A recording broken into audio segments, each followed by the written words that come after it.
வணக்கம். வணக்கம். நான் வித்யா பவானி சுரேஷ், பரதநாட்டிய கலைஞர் மற்றும் இசை ஆராய்ச்சியாளர். இது என்னோட மகள் மற்றும் மாணவி மஹிதா சுரேஷ். இவங்க சார்ட்டர்ட் அக்கவுண்டன்ட் மற்றும் பரதநாட்டிய கலைஞர். அனைத்துலக முத்தமிழ் முருகன் மாநாடு 2024 ஆகஸ்ட் 24 மற்றும் 25 பழனியில நடக்கிறது.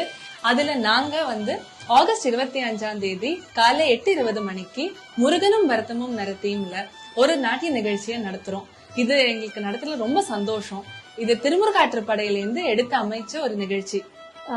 இந்த ஒரு ரொம்ப அருமையான வாய்ப்பை எங்களுக்கு கொடுத்த மாண்புமிகு தமிழ்நாடு முதலமைச்சர் அவர்களுக்கும், மாண்புமிகு HRC டிபார்ட்மெண்ட் அமைச்சர் அவர்களுக்கும், பழனி தண்டாயுதபாணி கோவிலை சார்ந்தவர்களுக்கும் எல்லோருக்கும் எங்களோட மனமார்ந்த நன்றி.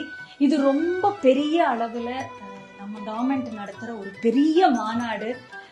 அதாவது முருகன் அப்படின்ற அந்த ஒரு தீமை இவ்வளவு பெரிய அளவுல ஒரு செலிப்ரேஷனா பண்ண போற ஒரு ரொம்ப பெரிய மாநாடுங்க. திருமுருகாற்றுப்படை அப்படின்றது ரொம்ப ஒரு சிறப்பான ஒரு இலக்கிய படைப்பு, சங்ககால படைப்பு திருமுருகாற்றுப்படை. முருகனை பற்றி இயற்றப்பட்ட முதல் இலக்கிய படைப்பு திருமுருகாற்றுப்படை அப்படின்னு கூட சொல்றாங்க. திருமுருகாற்றுப்படையோட சிறப்பு என்னன்னா, முருகன் அருளை எவ்வாறு பெற வேண்டும் என்று நமக்கு வழிகாட்டும் படைப்பு. ஆற்றுப்படுத்துதல் அப்படின்னா வழிகாட்டுதல் என்று பொருள். 6 நர தீம்ல தான் எங்க நிகழ்ச்சியை நாங்க நடத்துறோம். எங்களுக்கு ரொம்ப சந்தோஷம் இந்த மாநாடுல கலந்துக்கிற இந்த ஆப்பர்ச்சுனிட்டி கிடைச்சதுக்கு. முருகன் பெருமையை நம்ம கிட்ட சொல்ல போற பல நிகழ்ச்சிகள் இந்த மாநாடுல இருக்கு.